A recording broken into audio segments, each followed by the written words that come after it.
네, 안녕하세요. 반갑습니다. 유혹의 커뮤니케이션의 지도자 신명균입니다. 우선 대한민국을 대표해서 우리 노벨 문학상을 수상한 한강 작가에게 이 시간을 통해서 진심으로 축하드립니다. 축하합니다. 저도 사실 우리 한강 작가 여러 가지 그 작품 중에서요, 아주 주도적이고 제가 몰입해서 읽었던 책이 한 권 있습니다. 여러분 잘 아시는 채식주의자입니다. 어떻게 저기 인간 내면의 세계를 저렇게 예리하게 분석을 하고 그 심층 구조를 저렇게 표현할 수가 있을까? 저도 깜짝 놀라고 그 필력이 어디서 나왔나? 그런 생각을 하면서 굉장히 감탄을 했습니다.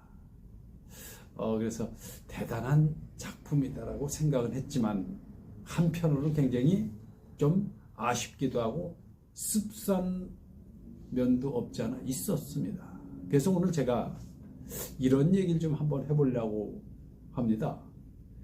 시대적 조를 잘 타면, 잘 만나면 그 사람은 시대적 영웅이 되고, 시대에 너무 앞서가거나 처지게 되면 사회적 지탄을 받는다 라는 얘기를 오늘 말씀을 드리려고 합니다.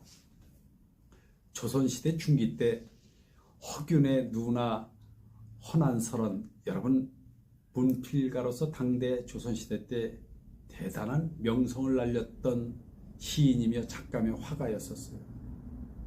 그런데 가만히 한번 생각해 보십시오.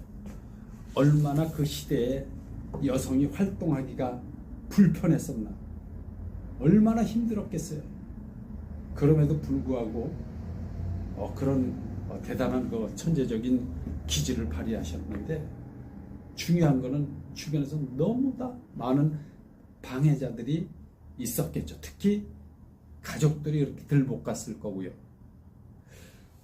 더더욱 슬펐던 것은 그 두 자녀가 이름도 모르는 돌림병을 통해서 세상을만 떠나고 말았습니다. 어머니의 그 가슴이 여며지는 그 아픈 마음이 어떻겠었습니까? 그런 인고의 세월을 보내면서, 그래서 그런지 28살의 그 젊은 나이에 요절을 하셨습니다. 여러분, 그러면서 그분이 한 얘기가 있어요. 자기는 후회하는 게 3가지가 있다. 하나는 여성으로 태어난 것이다. 하나는 결혼을 한 것이다. 그리고 하나는 조선에서 태어난 것이다. 여러분, 시대적 조우를 잘하면 영웅이 되는 거고요. 너무 지나치게 천재적 기질이 발휘가 돼서 앞서가거나 또 너무 처지게 되면 사회적으로 비난이나 지탄을 받는 그런 대상이 된다는 것을 우리는 과거와 역사 속에서 많이 경험을 했습니다. 2017년도인가요? 우울증으로 자살, 작고하신 여러분 마강수 교수를 기억하실 겁니다. 당대 28살에 연세대학교 교수 임용을 하셨고요. 그래서 천재 교수라는 소리까지도 들었던 분입니다. 그분은요, 그 청록파 박두진 시인의 그 추천으로 해서 시인까지 등단이 돼서 성공을 했고요. 그리고 윤동지우 시인의 그 연구를 통해서 박사학위까지 받으신 분이에요. 대한민국의 오늘날 국어 수능 시험에 고등학생들이 영향을 안 받은 사람들이 거의 학생들이 없었다 해도 과언이 아닙니다. 자, 이런 천재적인 이 교수가요, 그 즐거운 살아, 또 야한 여자가 좋다라는 그 책 때문에 변태 교수다, 음란물 작가다라는 그 꼬리표가 계속 따라붙어 다니는 바람에 우울증 환자가 돼가지고요, 굉장히 어려운 삶을 살았습니다. 그 1992년도인가요? 세상에 강의장에 강의를 하는 도중에 제자들이 보는 앞에서 현장 딱 긴급 체포 명령을 통해서 구속이 됐다는 것 우리가 다 알고 있는 사실이 아니겠습니까? 시대적 흐름, 어떻게 시대와 잘 맞아 떨어지느냐에 따라서 그 사람의 인생이 당락이 좌우된다는 것을 우리는 역사나 과거사를 통해서 누누이 확인할 수 있는 그런 모습들을 볼 수가 있습니다. 옛날의 선비들은요, 이 천재적인 기질을 발휘하다가, 다시 말해서 시대를 너무 앞서가다가 시대와 불화하는 사건들이 상당히 많았어요. 그래서 많은 천재들이 굉장히 실에 빠지고, 그래서 현직이나 요직을 내팽개치고 선수관을 논일면서 시나 술을 마시면서 벗으로 삼아서 살아갔다는 얘기들이 우리 심심치 않게 듣는 얘기들 아닙니까? 때로는 글로써 세상을 조롱하거나 하면서 자신의 심사를 의탁하곤 했었습니다. 또 신라 시대 때 그 월명사 최천 선생은 향가나 한시를 지으며 살아갔고요. 그리고 이태백이나 허난설은 황학이 날아오기만을 기다렸고, 고려의 길제 또 원천석 같은 시인은 스스로 유신을 자처하면서 산천으로 은거해서 살기도 했습니다. 여러분, 박정희 대통령 정권 때는 우리 젊은 청년들이 또 이 시대와 불화했던 사건들이 상당히 많았죠.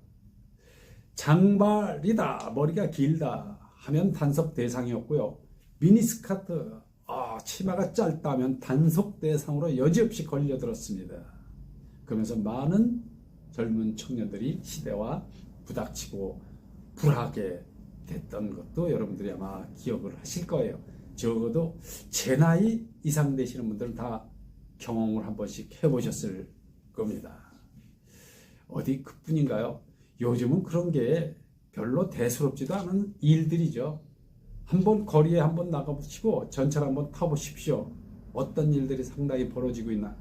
여러분, 그 레깅스라는 옷인가요? 그게 내복같이 생긴 거 있잖아요. 여성 몸에 아주 짝 하복부에 달라붙는 그런 옷을 입고 유유히 그냥 아무 일 없었다라고 여러분 이렇게 걸어다니는 여성분들을 보셨을까요? 아니, 전철 안에서도요, 그런 옷을 태연하게 입고 있는 여성들을 보고 우리 어르신들이 민망해서 자리를 이동하는 모습을 심심치 않게 여러분들 아마 보셨을 겁니다.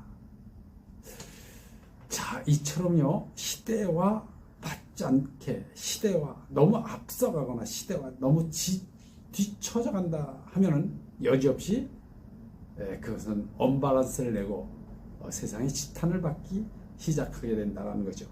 천상병 시인 기억하시죠? 천상병 시인은 어땠습니까?